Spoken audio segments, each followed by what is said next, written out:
Hi guys, this is Emmanuel and Zeke from Easy Go Travel.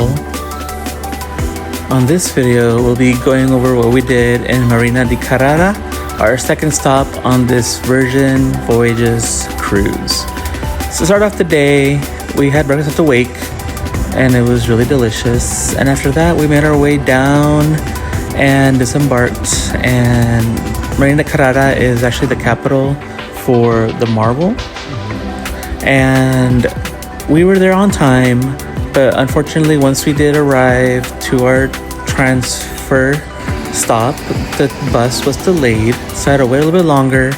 And what we ended up doing was going to a local cafe outside the train station to enjoy a nice pastry and coffee. But once we got to Lucca, it was smooth sailings. It's a gorgeous town, a lot of restaurants, a lot of churches, a lot of artwork, and it was just breathtaking to be here. It totally felt really different compared to our other stops that we had in Italy, and this is one of those just that are just naturally just beautiful. And of course, I took some pictures in front of one of the churches, and we also ended up eating here as well because we had to get some lunch. So we had lunch here, and it was really delicious. Unfortunately, they didn't have some of the menu items. They kind of improvised and they gave us some salad. But aside from that, we walked around, had some food for lunch, and was able to explore a good portion of the town. And as you can see, there's a lot of statues and just small hallways and alleys, and there's just stuff everywhere. So this is where we had lunch at Trattoria da Leo. And as I mentioned, we did order some items, and they were able to improvise and give us some other items, which we weren't expecting. But at the end of the day, the lunch was delicious. It was a quick little bite just to kind of get us through the day, since we still had a long way to go. And as we were making our way back from eating, of course, we had to stop by and explore the rest of Lucca. And like I said, it's just all these beautiful alleys, and you can get lost easily. And some of the towers where there's an actual tree inside. Unfortunately, it was covered by a flag, so it's really hard to tell. But as you can see, there's a tree sticking out, and it's actually pretty cool. Hidden in the part of Tuscany in the charming walled city of Lucca, there's a tower unlike any other. This is Torre Guinigi, a medieval skyscraper with a secret garden growing right on its rooftop. It was built in the 14th century, and yes, those are oak trees on top, planted centuries ago as a symbol of rebirth and renewal. They still offer shade and serenity today. We actually got lost looking for Amphitheatro, but when we arrived, boy, we were taken aback. Can you imagine this place filled with gladiators and roaring crowds? Today, it's home for cafes, shops, and locals drinking their espresso. And what makes this special is also that the whole center here is actually an oval shape. It's kind of hard to tell with the camera, but there's technically only one entrance and one exit, and it's surrounded in the shape of an oval.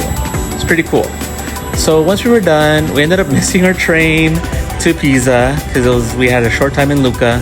So we just had to wait for the next one, and we still got to Pisa on time. We still had plenty of hours to go, so we were not rushing.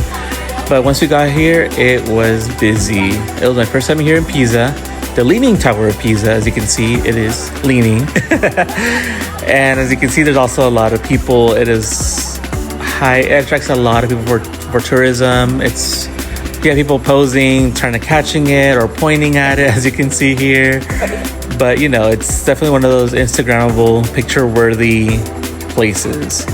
It's actually this whole, I wouldn't say the whole plaza itself, but this whole area where the Leaning Tower of Pisa is, along with the other museums and churches, is pretty big. It's a pretty big lot, and there's also a lot of things to look and buy and eat and walk around. It was also a very warm day that day, so people were always trying to look for the shade, even though people were, you can see in the grass. But for the most part, you just wanted to kind of stay chill because the sun was pretty hot. So we definitely stayed for a little while, was able to explore, walk around, and of course, get our gelato. You need to get gelato if you're in Italy. It's a must. So we did that before we left. And once we got back on our ship, we were able to relax and lounge with the pool area and just enjoy the views. And this is what I like about our cruise itinerary, is that the port days are actually really long. So we actually did a lot for the time that we were allotted. Because like I mentioned earlier, or in a different video, we did not get a lot of time on these port days. So the fact that we get like 12 hours is incredible. And of course, for dinner, we ended up going to Gunbae, a Korean barbecue restaurant, where we sat with 2 other couples.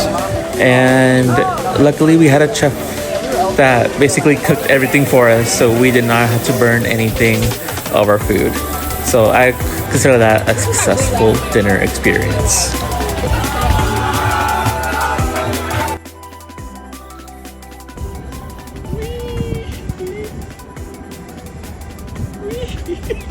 And don't forget to click like and subscribe.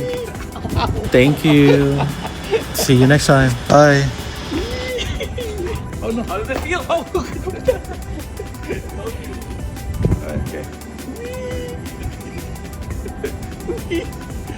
Ow! I told you.